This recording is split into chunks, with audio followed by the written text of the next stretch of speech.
All right, what's up, guys? Welcome to my rant channel, TMossBoss Rants. And in today's video, we're going to be talking on Souls-like video games. And I already know I'm probably going to upset some people on what I have to say about Souls-like video games. But here's the thing. I guess before you leave some multi-paragraph long comment or the trolling comment or any form of comment trying to argue with me about Souls-like games, one thing for sure, you ain't gonna change my mind about how I feel about Souls like video games. You can say, oh, this is how you have to get through this game. This is how you have to get through that game.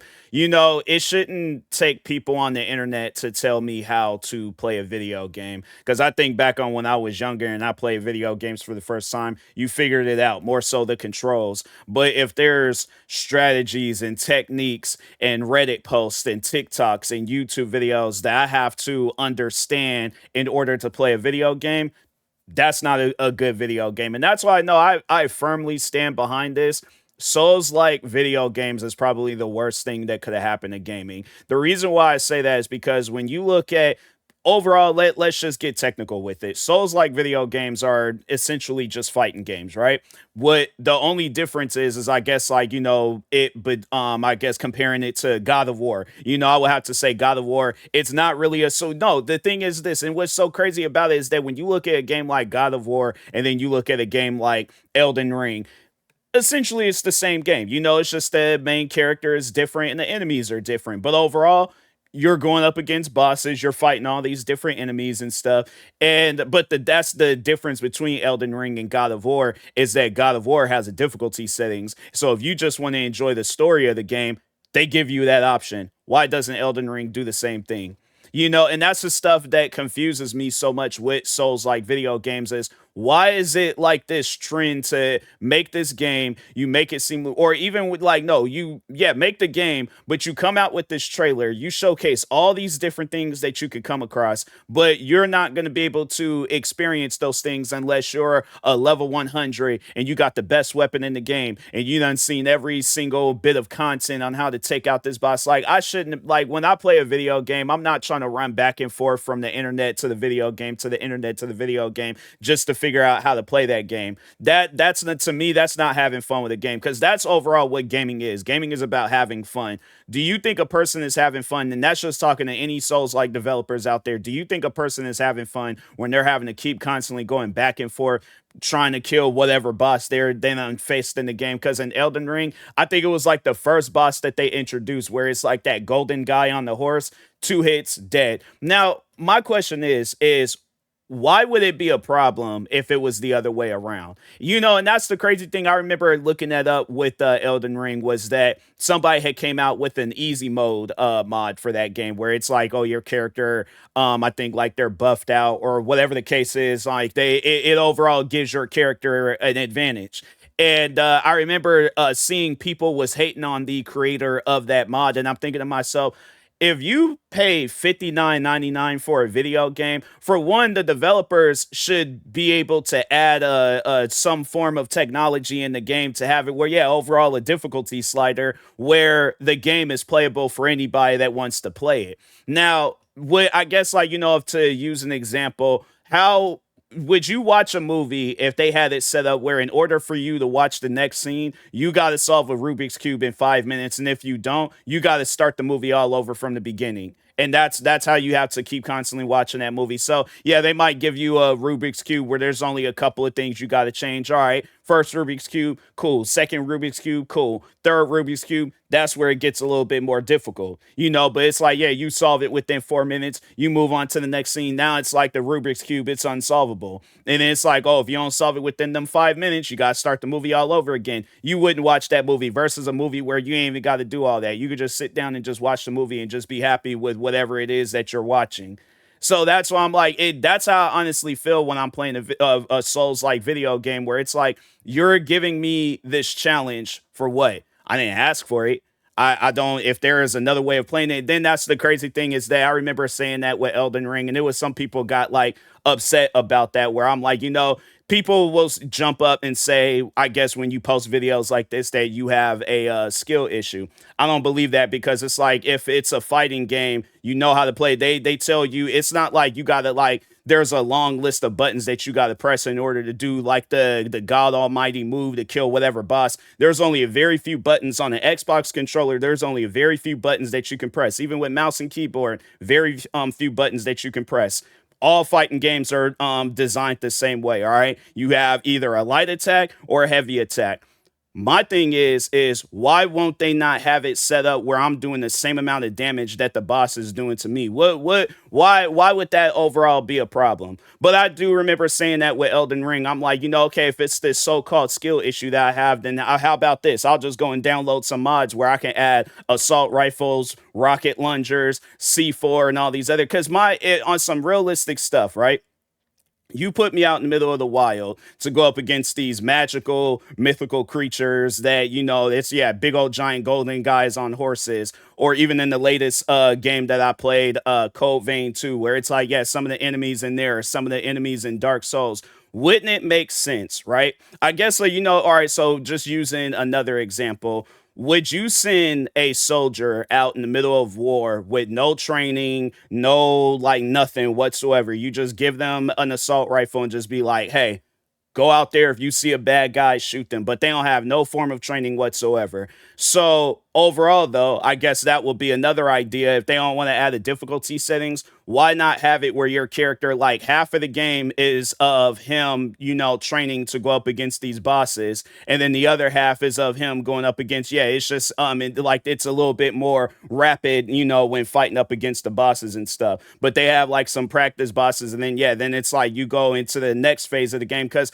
I don't play games to have it where I just get stuck on one boss. I play games to progress. That's why you guys have a story, so you can see what the story is all about. But it's like, or even if it's on some stuff where if you're sitting down talking to a friend and it's like they're telling you a story and they're like, hey, in order to hear the next part of this story, you got to do a handstand. Obviously, you can't do a handstand. So, but they're like, oh, well, you ain't going to be able to hear the rest of the story. You're going to drop contact with whoever that individual is. You're going to be like, if I got to go through obstacle courses and act like I'm on American Ninja Warrior or something just to play a video game, I'm not trying to do it. But, and then that's the thing, because like I do plan on doing a video talking about that game, Code Vein 2, on my main channel. But even just to kind of briefly talk on that game, so that's what I don't like about it, is that so they came out with a demo, made it seem like that the demo, well, no, so they actually, I could, let me correct myself. The demo is titled out like where it says Code Vein 2 character creator demo.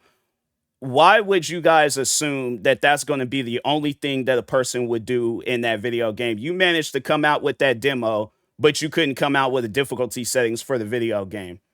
What sense does that make, honestly? Because it's like, I guess you guys could have left it like that, where, yeah, there's the character creator demo, but why not have it where we're experiencing the combat and overall just come out with a demo where it's like, hey, if you can fight this boss, then you could go up against any boss in the video game. I don't get, that's not my first time too seeing a demo like that where, excuse me, where they have it where it's on the least paid attention to part of the game. And I'm like, yeah, I mean, character customization, it's a little deep in depth, but at the same time, that's not the main part of the video game. The main part of the video game is seeing the story and going up against all the different bosses and exploring the map of the game.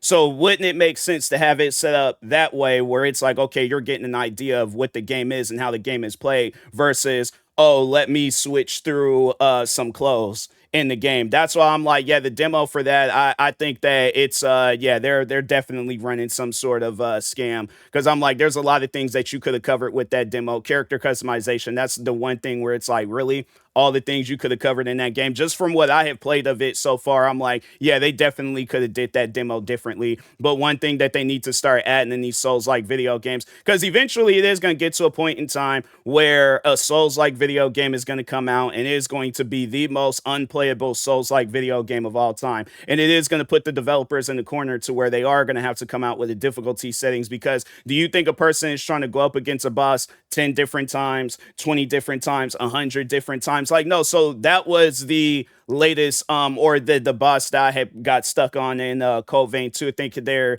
name is Franz or France, or I hold on for a second, let me just see. It starts with an F. I think I actually did just look it up on Reddit, but yeah, Franz. So it's this boss where they have it where it doesn't even get to the halfway point of their health. It's like you pretty much take out like 20 to 25% of their health. Then they make it seem like that they're dying. And then it's like, oh, okay, well, I guess that's the end of that fight then. I was like, oh, because I was thinking to myself, I'm like, oh, it's going to probably take me a while to take this guy out. Well, actually, you know what? No. So there was all these other different bosses that I had fought against before that, the Franz boss, where it was like maybe like two or three bosses. But I'm over here thinking to myself, like, okay, then this game's gonna be a walk in the park. Like all the different bosses that I went up against. I think there was the first boss that I fought in that game. I died once, but then the next game around, I did kill him. And so I'm like, oh, okay, so they do kind of have it where it's a little bit fair and stuff. That's a lie. Because then once I went up against this Franz boss, so he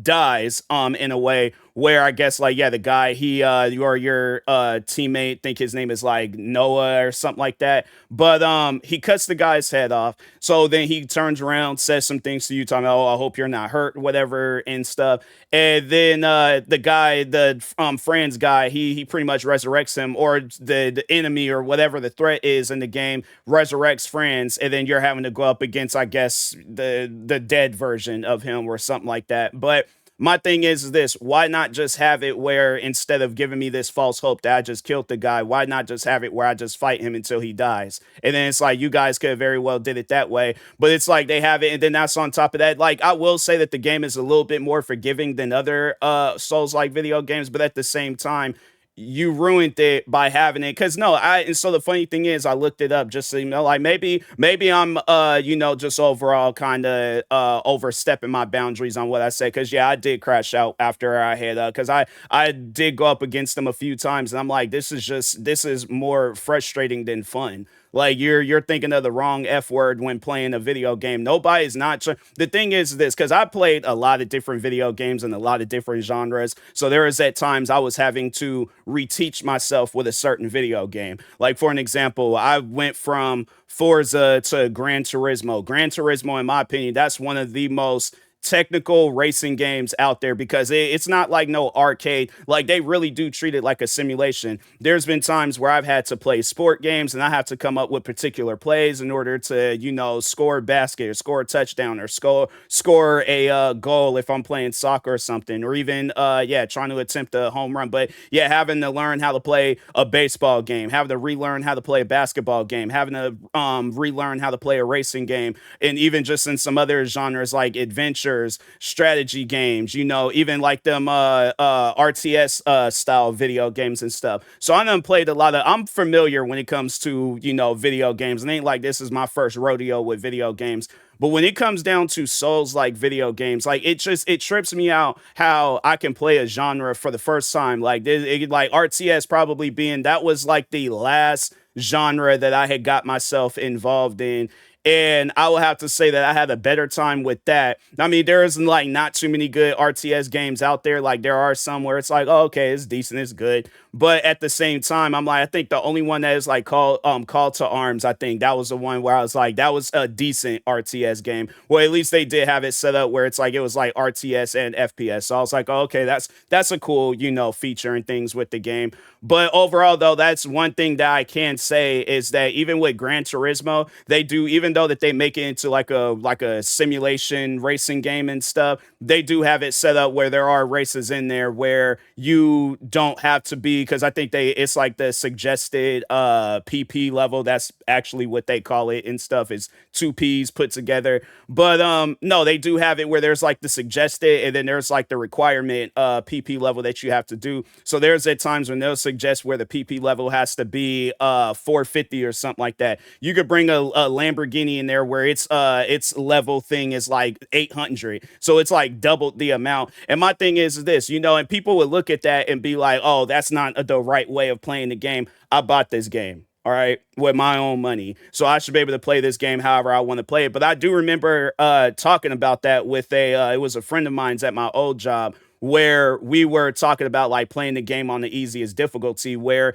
if they have that option, why is it a problem if I play it on the easiest? Because no, people they actually do trip about that. They do trip about, and I'm like, how does it affect you if I play the game on the easiest difficulty, or even if I do want to? Because if they hold on for a second, if they do have like a mod for Code Vein 2 where you can play it on like a easy difficulty, then yeah, I'm definitely gonna end up downloading that mod. Wait a minute, easy mode mod. Let's just well, it's funny that you know they don't have one for Code Vein 2, but they do have people asking if there's an easy mode mod or cheat for the game. So there's other people that do just want to play the game and just have fun, but it's like I'm not trying to face challenges when playing the game. I just don't understand why there are, well, it's just the Souls like developers where you guys think for some reason people just want to sit around and do the same thing over and over again with your game. Because how I'm going to look at it is that you guys don't know how to develop a video game, so you make the game extremely difficult. Because I honestly, if they did have it set up where it's like, you know, let's think if it had like a difficulty settings, or if it had like some combat like God of War, where it's kind of like matched out on things, you just overall need to know like what buttons to press and stuff. But it's like you can play it however you want to play it. But I guarantee and I promise you, a lot of these video games, people are just, and that's what I think what it is that they're worried about people playing the video game and then beating it and then not going back and playing it. Fam, if your guys' game is fun, like one game that I can think of where I had played it numerous times. Like there's been quite a few games, but or two games I can think of is the actually no, well, okay, Uncharted and 1 and 2 and Grand Theft Auto 4.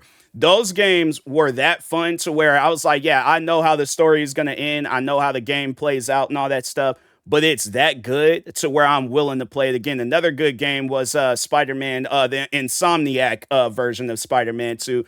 That was a good game. I'm trying to think of some other Call of Duty campaigns like those are good. And that's the one thing about all of those games, all had a difficulty settings. It's not a problem if you guys added the difficulty settings. And if there's anybody out there talking about, oh, that's going to ruin the game, that's going to mess the game up, how does me playing the game on easy is going to mess up your experience with playing the game? It's not going to ruin the game. It's not going to limit the developers or whatever. Just any excuse that people are going to try to come up with on saying why easy mode shouldn't be added to Elden Ring, Dark Souls, Code Vein 2, or 1, whichever, any of these Souls-like video games, it's not going to mess the game up. I'm not hearing that. So you guys can go save that for your own video, go on your own platform and talk on that. But on my channel, on my platform, we ain't hearing that, you know, because there's a lot of people out there that be asking for that. You look up any Souls like video game, I guarantee and I promise you, there's either going to be a Reddit question, a YouTube video, a TikTok of people asking why is there not an easy mode, or is there a way to download an easy mode, or overall an easy mode mod for the video game. But there's people out there that want that stuff. So anyways, with that being said, I'll talk to y'all later. Thank you guys for watching. Like, subscribe if you're new to the channel, and peace.